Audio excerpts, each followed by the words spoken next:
Trust me, church hurt is a real thing. Y'all know what time it is. Saints, stand up. The city's watching. Saints in the city don't fall, we fight different. Light in the dark even when the night's slipping. Grace on the block where the pain's still hitting. Truth on the mic and the words stay dripping. Saints in the city stand up, the world's watching. Raw with the word and the spirit stay popping.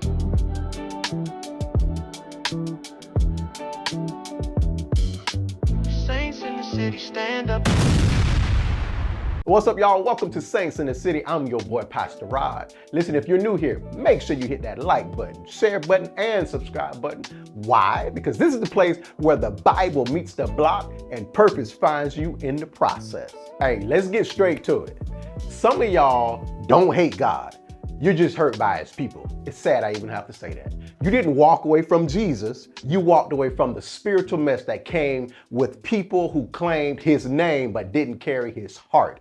That's a doggone shame. You didn't deconstruct your faith because you wanted sin. You were just tired of being silenced, judged, overlooked, or spiritually abused. Yep, that's a thing. So let's stop acting like church hurt ain't real. You opened your soul in a place that was supposed to be safe. And what did they do? They broke it. You gave your loyalty, your service, your yes to God, and got politics, control, and hypocrisy in return. And somehow they made you feel guilty for walking away. Well, today we're going to talk about what happens when the church becomes the place that wounds you. But more importantly, I'm going to show you how to heal without losing your faith. Listen, at the end of this video, I'm going to give you something called Church Hurt Healing Map. It's a 3-step tool that helped me walk out of bitterness and back into real faith. Not religion, not fake church stuff, real restoration. All you have to do is comment church hurt. All right, let's be honest. Let's get deep. Church hurt hits different. I mean, because these are the people you kind of, entrust literally your soul to. They're supposed to take care of your soul because it's not just emotional, it's spiritual. When people fail you at work, you quit your job, right? But when people fail you in church, it shakes your soul. You trusted them with your healing. You served faithfully. Some of y'all for years. You poured out, hoping you'd be poured into. But instead, what they do? They drain you. Some of y'all were used for your gifts, but ignored when you were grieving. Silenced when you questioned things. Pressure to serve while your personal life was falling apart. They labeled rebellious when all you wanted was accountability. You didn't walk away from God. They actually pushed you away.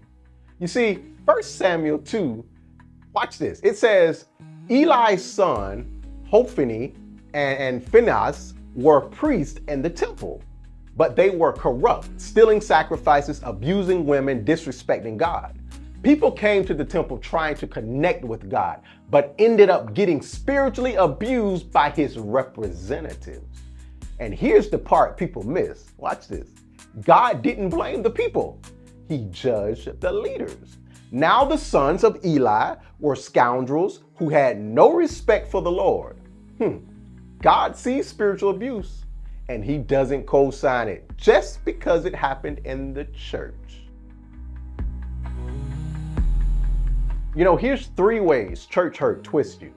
1, it distorts your view of God. You start to think, well, maybe God is like them. 2, it shuts down your calling. You stop serving, not because you don't care, but because you don't feel safe. You like, you done hurt my feelings. I'm just shutting down. And number 3, it isolates you. Literally, you pull away from community to protect yourself, and for good reason. But here's the truth. I want you to know this. You didn't lose faith. You lost trust. There's a big difference in the two. And God wants to rebuild that trust with him before you rebuild it with people. So how do you heal without losing your faith? Let's talk about this. Watch this. Because bitterness might protect you, but it'll also poison you. And healing isn't pretending it didn't hurt. It's choosing to recover with God instead of running without him. I wanna bring up something. You're familiar with Jesus and Judas. You know, Luke 22:47, Jesus knows betrayal too. He already knew Judas was gonna betray him. He was kissed by Judas, right? What a faker, a fake friend in the inner circle. How many people got fake friends who you think and thought were your true friends, but all they did was stab you in the back? Jesus was betrayed in the middle of ministry, but Jesus didn't allow Judas to stop him from the cross. He still fulfilled his purpose. So don't let broken people cancel your calling. You know why? Because you're too gifted to go quiet. You're too anointed to live in spiritual exile. Allow me to give you what I wish someone would have given me. It's a 3 simple step process to start healing your faith from church hurt. Number 1, you got to name the wound. You cannot heal what you won't name. That's in everything. They always say the first step to recovery is what? Admitting you have a problem. So you got to ask yourself, was it control? Was it rejection? Was it manipulation? Say it. In fact, write it down if you have to. Don't sugarcoat it. Be honest with yourself, okay? I was hurt when so-and-so did such. It made me believe blah, blah, blah. But the truth is blah, blah, blah. You see, this breaks the silence that keeps you stuck. Number 2, you want to detox the bitterness. Bitterness is not discernment. Just because you're guarded doesn't mean you're healed. Let God into your grief. Write a letter to the people who hurt you, but don't send it. Say everything you want to say. Oh, I can't. I did this for you, and this is how you made me feel. I don't like how you did. And then you release it. You don't send it, just write it out because you're getting it out. This isn't about excusing them. It's about freeing you. And number 3, rebuild with wisdom, because healing doesn't always mean going back. There's a saying, hey, I forgive you, but I won't forget what you did, right? But it does mean growing forward. Ask God for discernment over community, clarity over calling, protection over your heart.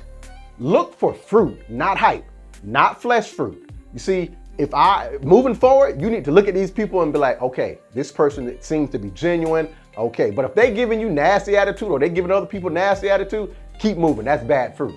The Bible says you will know them by their fruit.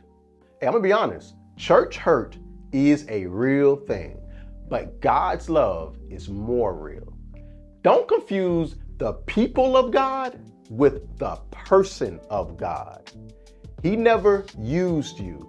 He never shamed you, and he's still calling you even with the scars. Isn't that beautiful? You're not broken beyond repair. You're being rebuilt on purpose.